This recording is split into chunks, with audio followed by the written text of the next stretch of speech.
হাসিনা পালিয়ে যাওয়ার সেই খবর পৃথিবীর সবাই জানে, কিন্তু 3 থেকে 5 তারিখ পর্যন্ত ক্যান্টনমেন্টে কিছু ঘটনা ঘটেছে যেই ঘটনা এখনো আমাদের কাছে অজানা। 3 তারিখ সেনাপ্রধানের ওই ভার্চুয়াল মিটিং এর পর মোটামুটি নিশ্চিত হয়ে যায় শেখ হাসিনা অধ্যায় বাংলাদেশে শেষ।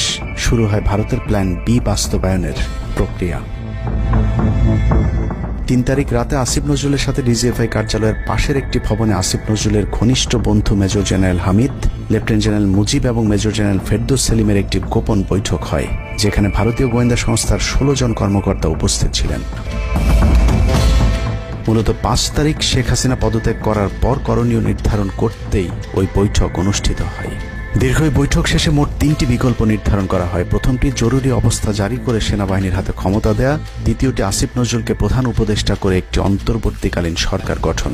অন্তর্বর্তীকালীন সরকারের ভেতরে যেন ভারতীয় বলয়ের লোকজন বেশি সংখ্যায় রাখা যায় সেটা নিশ্চিত করার ব্যাপারেও আলোচনা হয় বৈঠকে, এবং সেটা নিশ্চিত করতে আসিফ নজরুলের পেছনে সেনাবাহিনীর ওই অংশটির সর্বোচ্চ সাপোর্ট থাকারও নিশ্চয়তা দেওয়া হয়। মূলত আসিফ নজরুলকে সামনে রেখে সেনাবাহিনীর মাধ্যমেই দেশ চালানোর পরিকল্পনা করা হয়েছিল 3 তারিখের ওই গোপন বৈঠকে। 4 তারিখ 3 বাহিনী প্রধানের মধ্যে দফায় দফায় বৈঠক চলেছে। সেই বৈঠক থেকে সিদ্ধান্ত হয় 5 তারিখ সকাল 9টার মধ্যে শেখ হাসিনাকে চূড়ান্তভাবে পদত্যাগের বিষয়টি জানিয়ে দেওয়া হবে। এর পরপরই আসিফ নজরুলকে আবারও ক্যান্টনমেন্টে ডেকে আনা হয় এবং শেখ হাসিনার পদত্যাগের পর আওয়ামী নেতা কর্মীদেরকে যতটা সম্ভব নিরাপত্তা দেয়া, বেসরকারি বিভিন্ন প্রতিষ্ঠানগুলোতে যতটা সম্ভব আগের কর্মকর্তাদেরকে রেখে দেয়া এবং বিটিআর হত্যাকাণ্ড নিয়ে কোনো ধরনের পদক্ষেপ না নেওয়া সহ বেশ কিছু করণীয় ঠিক করে দেওয়া হয়। দীর্ঘ সেই আলোচনার কারণে 4 তারিখ সারা রাত ক্যান্টনমেন্টে অবস্থান করেছেন আসিফ নজরুল।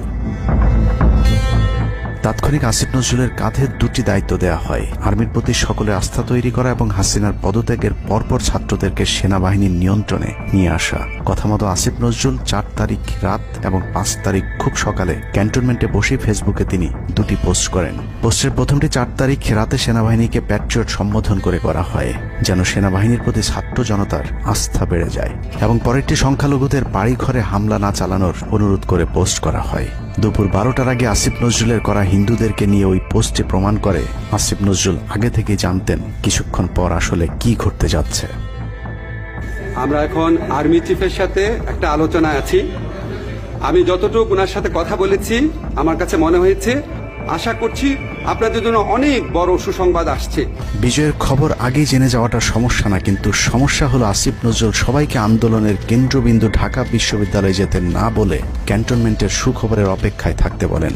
মূলত আসিফ নজরুলের ওই ফাঁদে পা দিয়ে ছাত্র জনতার জুলাই আগস্ট বিপ্লবের বিজয় হাতছাড়া হয়ে গিয়েছিল। ছাত্র নেতাদের সরলতাকে কাজে লাগিয়ে আসিফ নজরুল নাহিদ আসিফদেরকে সেনা